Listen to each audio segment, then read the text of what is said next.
Vamos nesse momento meditar na palavra do Senhor. Vamos abrir a palavra do Senhor no livro do profeta Isaías, capítulo de número 38.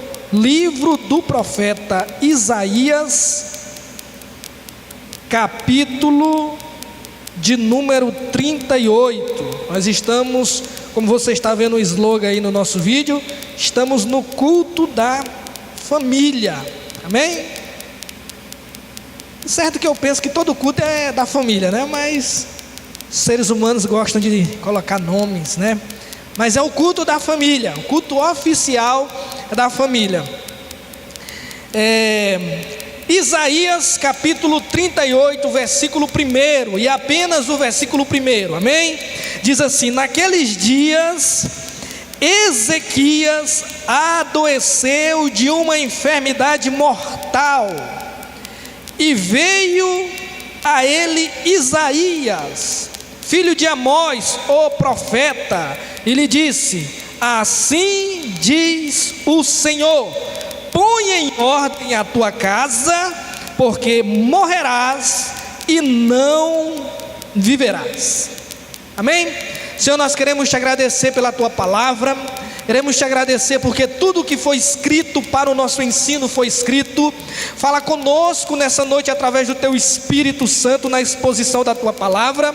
Senhor, nos traz ensino, Deus, nos traz edificação, nos traz paz e consolo, que nós possamos aprender de ti, Senhor Jesus, que é manso e humilde de coração. Amém e amém. Glória a Deus.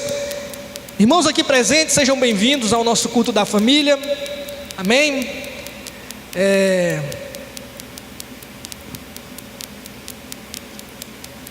Semana passada nós tivemos aqui uma palavra falando sobre casa. A casa construída na areia e a casa construída na rocha. Uma palavra aqui com o nosso evangelista Sérgio, né? O irmão Serginho. Ele falou sobre isso na quarta-feira passada. E eu acredito em duas coisas, irmãos, sobre Deus. Eu acredito em outras outras, mas eu quero falar somente de duas aqui. Primeiro, eu creio que Deus não fala tudo o que Ele tem para falar de uma vez. É tanto que você tem uma Bíblia enorme aí no seu colo, nas suas mãos, né? Então Deus, Ele não fala tudo o que Ele quer falar de uma vez só. Ele não fala tudo o que Ele quer falar em uma noite só. Por isso que eu tenho um pouco de preconceito em pregador, que geralmente isso é em congresso. O pregador diz assim: hoje Deus me trouxe aqui, como se tudo que aconteceu antes dele, ele é o hoje. Então entendeu? Eu também já disse muito isso, mas deixei de falar isso, porque eu entendi esse princípio. Deus não fala tudo que Ele vai falar de uma vez. Às vezes Deus fala a conta-gotas. Outra coisa que eu entendi sobre Deus é que Deus, às vezes Ele não fala o que Ele quer falar com você só uma vez. E eu aprendo isso também na Bíblia, né? Nós temos 4 evangelhos que falam de uma mesma pessoa, de uma mesma história. O evangelho de Mateus, de Marcos, de Lucas, de João. Nós temos um livro na Bíblia chamado Deuteronômio, que é a repetição de tudo que acontece lá em Êxodo, Números e Levítico. Nós temos os 1º e 2 Reis, 1º e 2 Crônicas, que são livros similares. Então eu acredito nessas duas coisas, irmãos. Deus, Ele não fala tudo de uma vez e nem fala só uma vez. Às vezes Ele fala numa palavra e depois Ele vem com outra palavra, mas falando a mesma coisa. Então é sinal de que Deus nos ama, porque Ele é insistente em nos ensinar. Amém? E eu quero falar nessa noite aqui para nós sobre casa em ordem. Casa em ordem. O profeta Isaías visitou o rei Ezequias, que estava doente de uma enfermidade mortal. Ele já tinha recebido os exames dos médicos dizendo: olha, é letal. E o profeta, quando o rei Ezequias soube que o profeta o vinha visitar, não sei o que ele sentiu, talvez ele sentiu: se o profeta veio, então Deus tem algo. Se Deus tem algo, é cura. Só que o profeta vem com a notícia exatamente oposta: olha, rei, organiza, põe em ordem, é o que está escrito aí na sua versão, põe em ordem a sua casa, porque você morrerá, não viverá. Não viverá.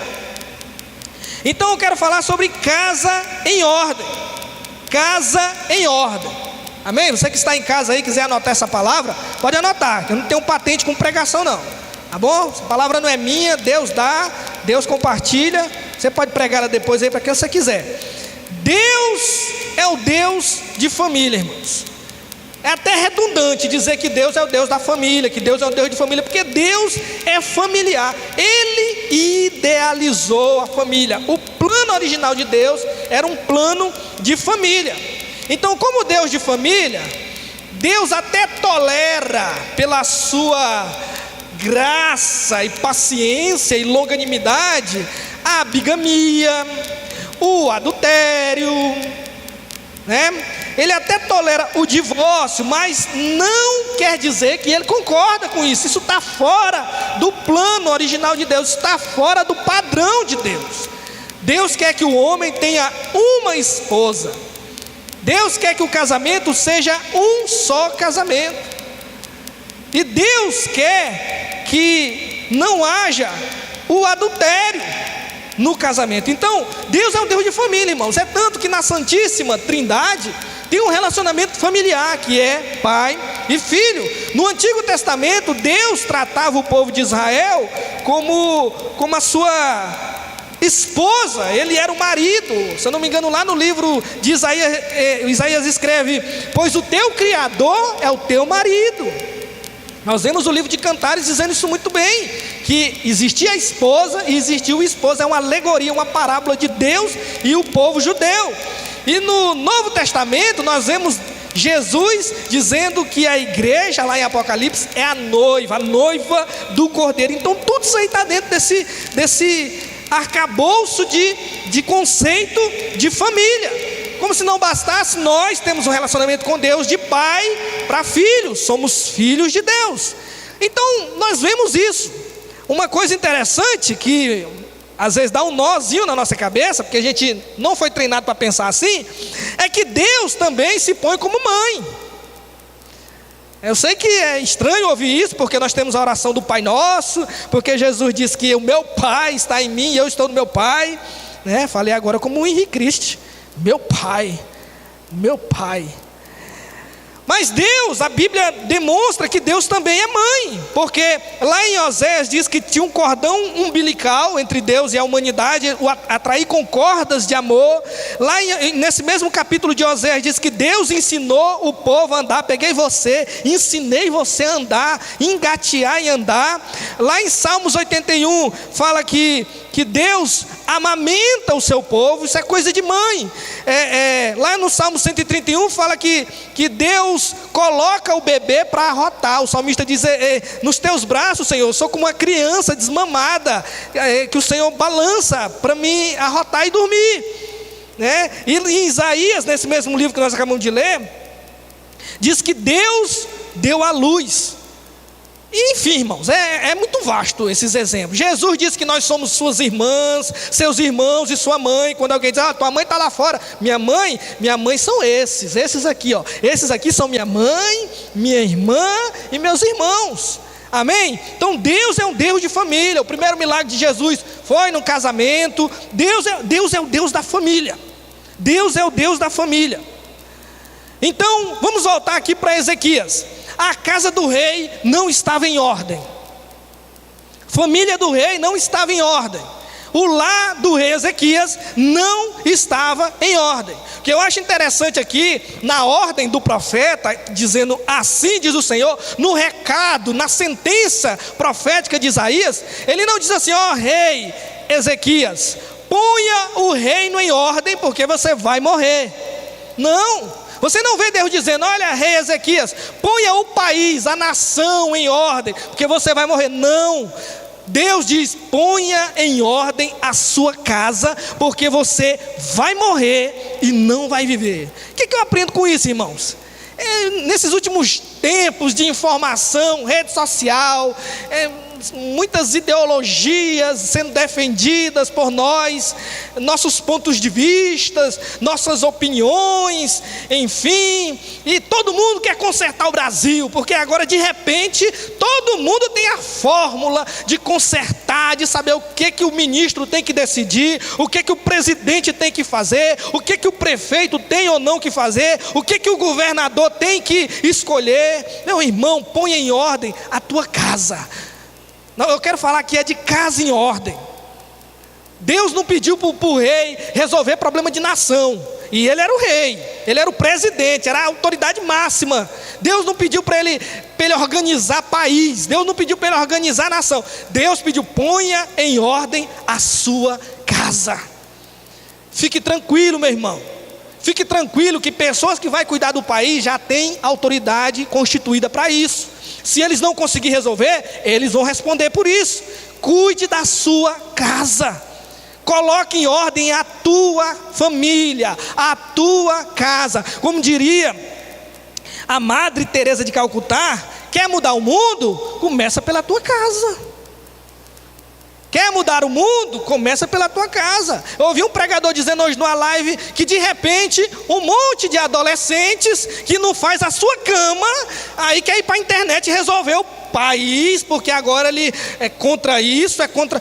Faz a tua cama, resolve a tua casa, organiza a tua casa. A casa do rei estava em desordem. Então a palavra-chave dessa mensagem dessa noite é ordem. E ordem fala de três coisas que eu não sei se estava atingindo a casa de Ezequias, mas que eu sei que atinge as nossas casas hoje em dia. Fala de sequência, ordem fala de sequência, ordem fala de organização e ordem fala de disciplina. Então são esses três pilares, esse tripé que eu quero trazer e expor para você nessa noite. Amém? Ordem fala de sequência, ordem fala de organização e ordem fala de disciplina. Então vamos para o primeiro ponto. Uma casa em ordem é uma casa que tem sequência. A palavra ordem fala de sequência. Ordem numérica, ordem alfabética, ordem de chegada. Então é algo que está em ordem.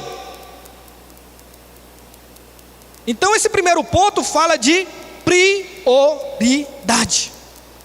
Priorize a sua casa, priorize a sua família, priorize o seu lar. Eu aceito outros pontos de vista, mas para mim, depois de 60 dias de quarentena, hoje é dia 20 de maio, e se eu não me engano, o último culto aqui na igreja foi no dia 20 de março, uma sexta-feira. Estamos com 60 dias sem cultos. Eu não sei vocês, mas eu tenho no meu espírito que essa pandemia, Deus está querendo fazer ou falar alguma coisa conosco. Não estou falando da igreja não, estou falando do homem, da humanidade. Essa pandemia é pedagógica. Se você sair dessa faculdade que nós estamos vivendo, sem aprender nada, sem um diploma, meu irmão, então não sei o que tem que acontecer. Então, priorize.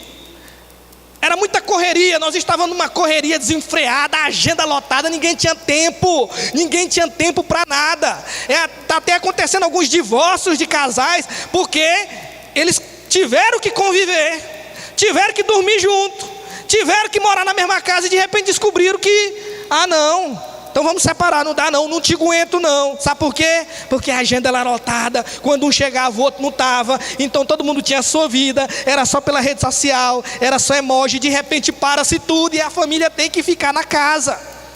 Então, priorize. Qual é a ordem, meu irmão, que você usa para investir na sua família? Em que ordem a sua família fica na sua escala de prioridades? Aprenda a colocar suas prioridades em primeiro lugar, meu irmão. Isso parece até uma redundância, um pleonasmo, mas não é.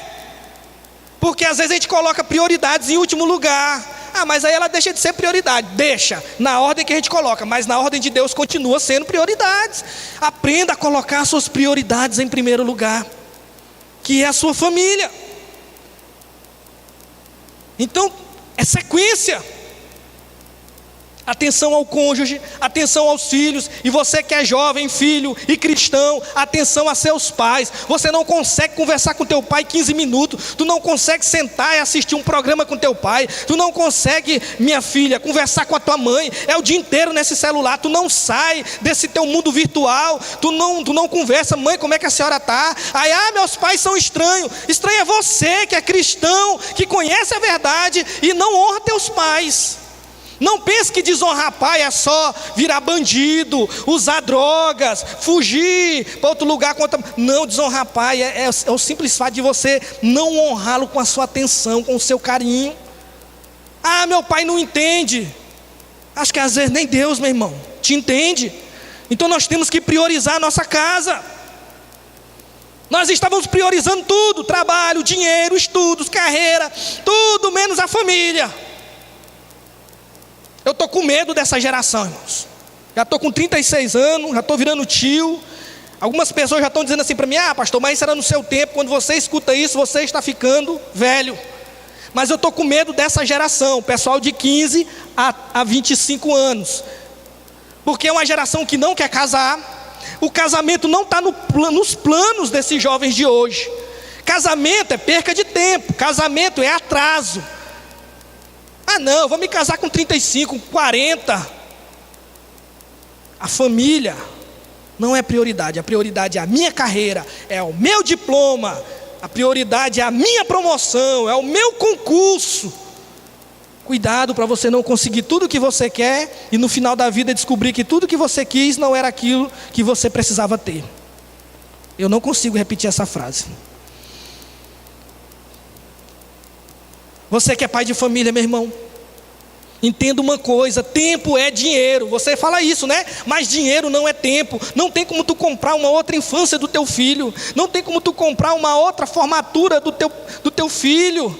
Não, eu tenho que colocar comida dentro de casa. Amém, glória a Deus. Mas priorize a tua casa. Tem gente que não tem prazer de estar na sua casa. Dê preferência, meu irmão, à sua casa. Tenha prazer de estar na sua casa, por mais humilde que ela seja, mas é a sua casa. Eu estou falando aqui de casa em ordem.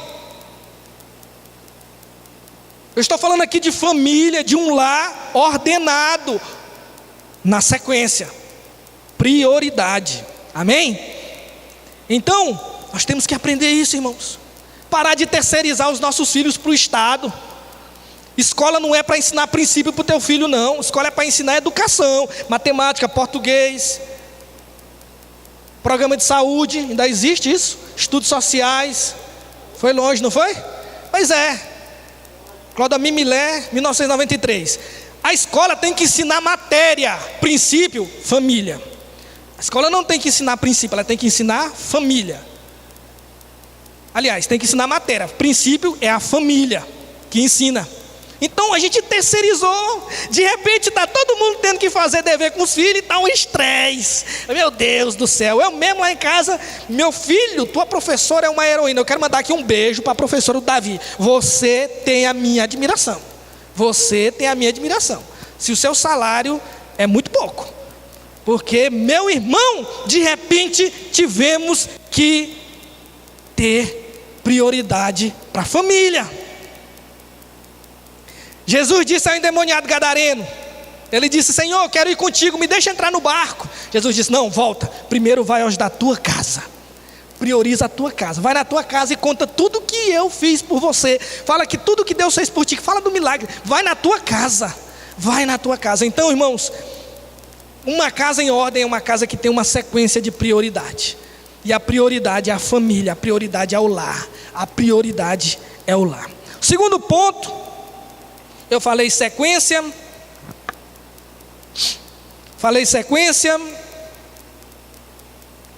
organização e disciplina. Vamos para o segundo ponto. Já falei da sequência, vamos para a organização. Uma casa em ordem é uma casa organizada. A casa de Ezequias não era organizada, porque se Deus mandou colocar em ordem, não era. Ordem fala de organização, fala de arrumação, fala de ajeitar, fala de arrumar, fala de organizar. Tudo em ordem quer dizer que tudo está no seu devido lugar. Tudo está no seu bagunçado. Enquanto que o slogan de Josué era: eu e minha casa serviremos ao Senhor. Olha a diferença. Deixa eu dizer uma coisa para você que é ministro, você que é ministra, você que é do ministério. Deixa eu dizer um mistério aqui para você que é do ministério. Ministério não sustenta família, mas família sustenta ministério. Entenda isso. Ai, que nem Moisés, resolvendo tudo, e a mulher e os filhos longe dele. Grava isso na tua cabeça, viu? Ministério não quer dizer que se você tem um ministério vasto, visto, um ministério abençoado, grande, reconhecido, isso não quer dizer que a tua família esteja em ordem. Agora, o contrário é mais verdade. Se a tua família estiver em ordem, teu ministério pode não ser visto por ninguém, ninguém sabe o que tu faz, mas teu ministério é relevante, porque a prioridade é a tua família. Então, precisamos colocar a nossa casa debaixo de disciplina, porque Deus não tem netos. Não é porque eu sou uma bênção que meu filho automaticamente, por simbiose, vai ser. Eu tenho que impor limites, disciplina com sabedoria e com propósito. Amém, queridos? Então, uma casa em ordem, ela muda gerações. Agora, uma casa em desordem, ela compromete gerações. O filho do rei Ezequias, um rapazinho chamado Manassés, depois você vai ler lá 2 Crônicas, 2 Reis, leia quem foi Manassés, é 2, 3 capítulos. Você vai ver, meu irmão, que o menino era o terror. A Bíblia diz que ele fez coisas que nenhum rei antes dele fez. Filho de Ezequias. Isso foi um menino criado numa casa fora da ordem. Isso foi um menino criado fora da ordem. Aí comprometeu as gerações. Então Deus sempre usou famílias para cumprir seus propósitos. Jesus está interessado em pôr em ordem a nossa casa, como ele fez com Zaqueu naquele dia. E agora, só para finalizar, eu quero convidar você para nós lermos Mateus capítulo 11. Se você ainda tiver aí com sua Bíblia, é o último versículo para a gente encerrar aqui. Mateus capítulo 11, versículo 24 a 26.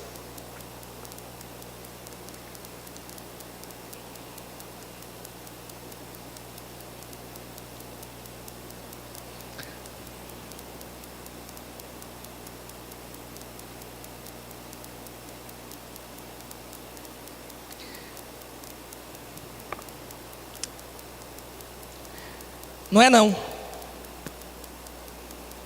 Mas é a referência que fala que Jesus diz que quando um espírito sai do homem, ele anda por lugares áridos e de repente ele diz: quer saber de uma coisa? Vou voltar para minha casa. E a Bíblia diz que ele encontra a casa varrida, adornada e em ordem. E ele entra naquela casa, não somente entra, mas traz 7 espíritos piores do que ele, e o estado daquela pessoa se torna pior do que o primeiro. Então, para finalizar essa palavra, deixa eu te falar um segredo. Não é só colocar a casa em ordem, viu, Ezequias? Tem que ocupar ela com o Espírito de Deus, tem que ocupar ele com a presença de Deus, tem que mobiliar ele com as coisas de Deus, porque senão, mesmo organizado, o diabo trabalha, mesmo em ordem, o diabo pode voltar. Amém?